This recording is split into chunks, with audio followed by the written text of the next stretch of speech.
ఏ కూతురికి రాకూడదు.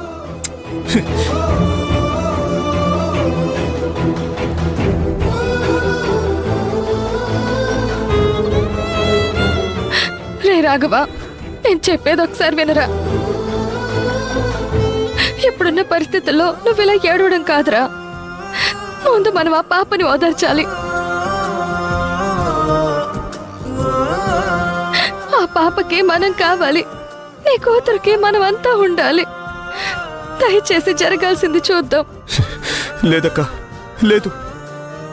ఈరోజు నా కూతురికి తల్లి ఒకటే కాదు చనిపోయింది, తండ్రి కూడా చచ్చిపోయాడు.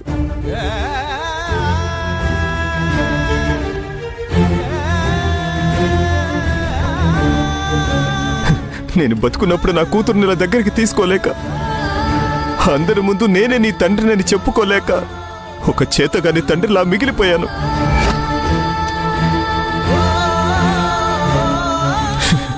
ఇప్పుడు నా సువాసన వెళ్ళిపోయిన తర్వాత నా కూతురికి నేను తండ్రినని చెప్పుకున్నా ఏంటి ప్రయోజనం? ఏంటి ప్రయోజనం?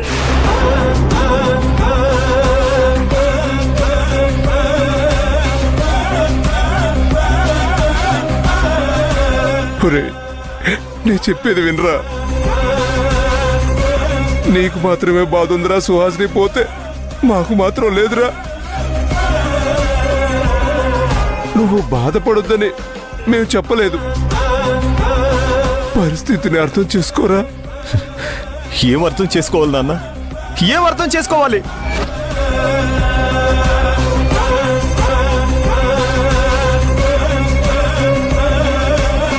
లేదు నాన్న, లేదు. నేను నా సువాసనికి చాలా అన్యాయం చేశాను, చాలా అన్యాయం చేశాను.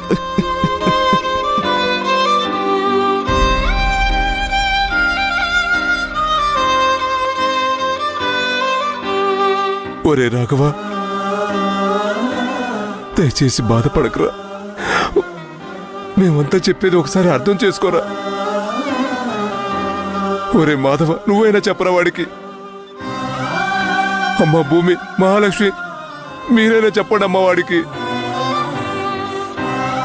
బావగారు ప్లీజ్, నేను చెప్పేది ఒక్కసారి వినండి. మీకు చెప్పేటంతటి దాన్ని కాదు, కానీ మీరు పరిస్థితిని ఇంకొక దారిలోకి మళ్ళిస్తున్నారు. ప్లీజ్ బావగారు అర్థం చేసుకోండి, ప్లీజ్ బాధపడకండి, ప్లీజ్.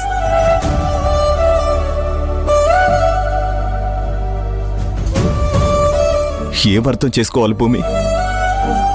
ఈ పరిస్థితిని నేను ఎలా అర్థం చేసుకోవాలి? ఇవాళ చచ్చిపోయిన నా సుహాసిని చూస్తున్నాను.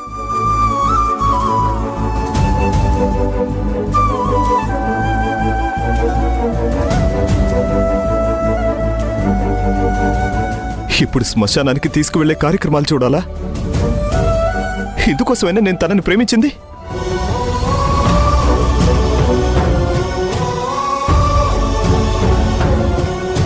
మాట్లాడరా, చెప్పండి.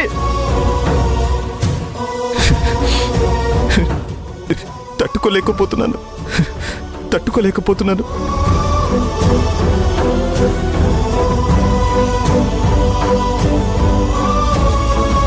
భూమి, రే మాధవ్, మీ ఇద్దరికి ఆ రోజు ఏం చెప్పాను రా?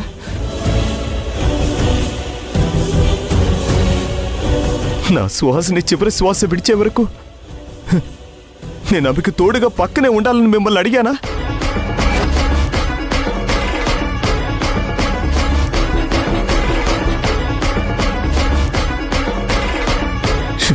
మీ ఇద్దరిని కూడా బ్రతిమిలాడాను కదా. కానీ ఈరోజు ఏం జరిగింది?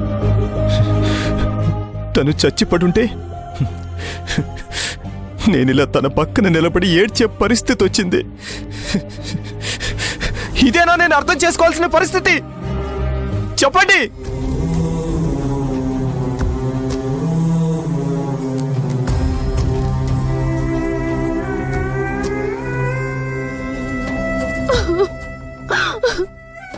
రాఘవ, నువ్వు తన గురించి ఇంత మంచిగా ఆలోచిస్తూ నువ్వే చచ్చిపోయినట్టు మాట్లాడితే ఎలా? ఇక్కడ ఇంట్లో వాళ్ళ గురించి కూడా ఆలోచించాలి కదా. మీ అమ్మ నాన్న అవసరం లేదా? ఆలోచించాను బావా, చాలా బాగా ఆలోచించాను. నా సుహాసిని రోడ్డు మీద చనిపోయి అనాథ శవంలా పడుంది.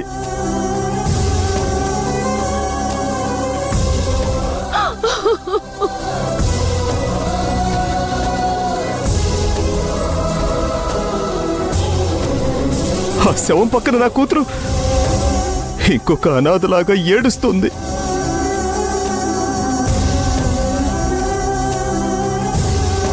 తన భర్తగా, నా బిడ్డకు తండ్రిగా నా పరిస్థితి ఎలా ఉంటుందో ఒక్కసారైనా మీరెవరైనా ఆలోచించారా? ఆలోచించరు.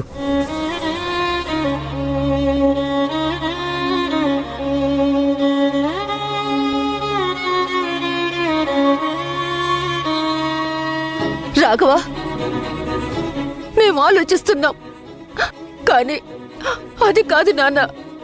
ఒక్కసారి నిన్ను నువ్వు కంట్రోల్ చేసుకుని జరగాల్సింది. అమ్మా,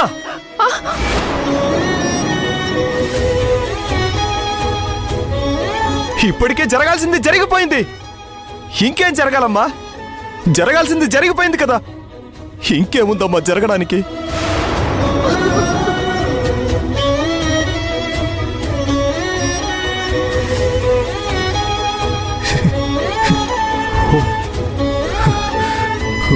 నేను కూడా చనిపోతే మీకెవరికి ఏ సమస్య లేకుండా మీరంతా ప్రశాంతంగా ఉంటారు కదా?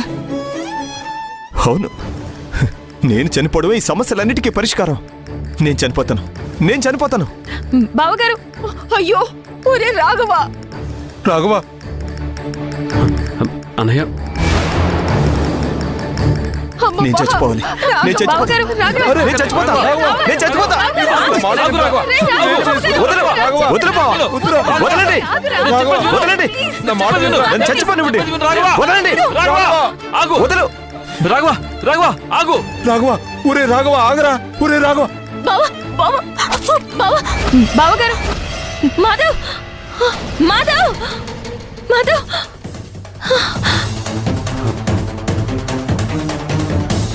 భూమి, మాధవ్, భూమి, ఏమైంది భూమి?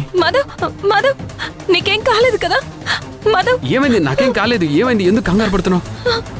మాధవ్, నాకు ఒక పీడ కల వచ్చింది మాధవ్. కలే కదా, దానికి ఎందుకు అంత భయపడుతున్నావు? లేదు, కలే కానీ అది నిజమైనంతగా నన్ను భ్రమింపజేసింది. మాధవ్, నాకు చాలా భయం వేస్తుంది మాధవ్. సుహాసిని చనిపోయి రోడ్డు మీద పడిపోయి ఉంటే బావగారు శవాన్ని ఇంటికి తీసుకొచ్చినట్టుగా కలొచ్చింది. తలుచుకుంటేనే నాకు చాలా భయం వేస్తుంది మాధవ్. ఇదిగో చూడు, భయపడకు. అది ఉత్త కల మాత్రమే, నిజం కాదు. లేదు మాధవ్, నాకెందుకో సుహాసిని చాలా ప్రమాదంలో ఉందనిపిస్తుంది. ఆమె ఎక్కడుందో త్వరగా వెతికి తీసుకొద్దాం, పద రా. సరే, ఓకే ఓకే, ఉండు. వాటర్ తాగు,